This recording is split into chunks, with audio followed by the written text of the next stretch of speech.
DJ Sonu Kushwaha Dhekaha Bazar Motihari. Mix by Aditya recording studio Gopalganj. सुनो सुनो ए रानी एगो बात कहतानी, हरदम खुश रही हा इहे दुआ देत बानी।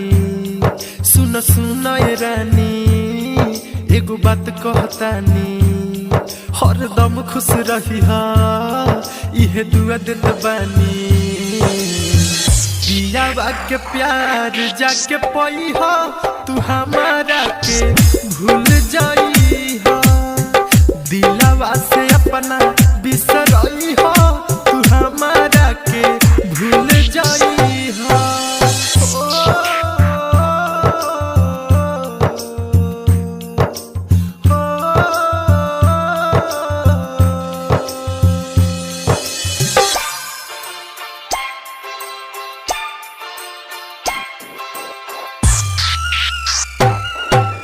डीजे सोनू कुशवाहा ढेकहा बाजार मोतिहारी।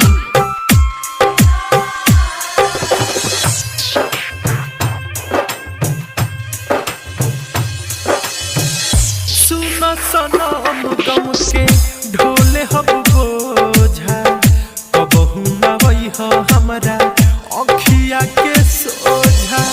चल चल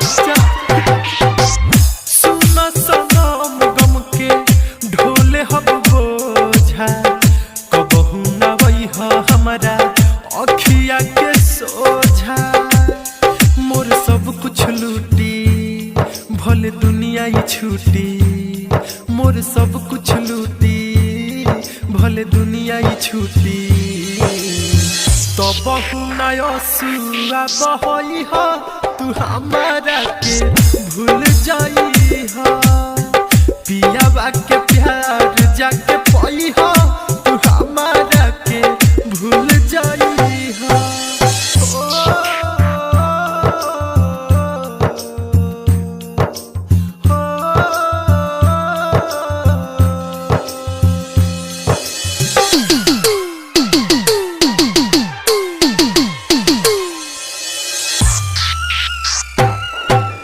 डीजे सोनू कुशवाहा ढेकहा बाजार मोतिहारी।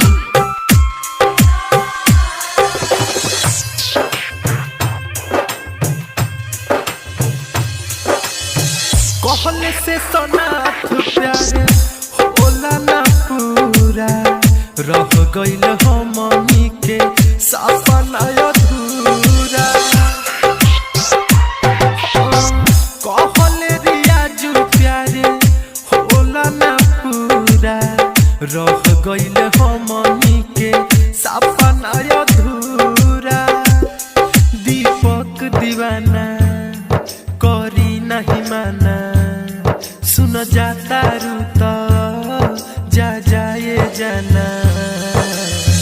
फिर जनी लौट के वही हा तू हमारा के भूल जाई हा, पियावा के प्यार जाके पई हा तू हमारा के भूल जाई।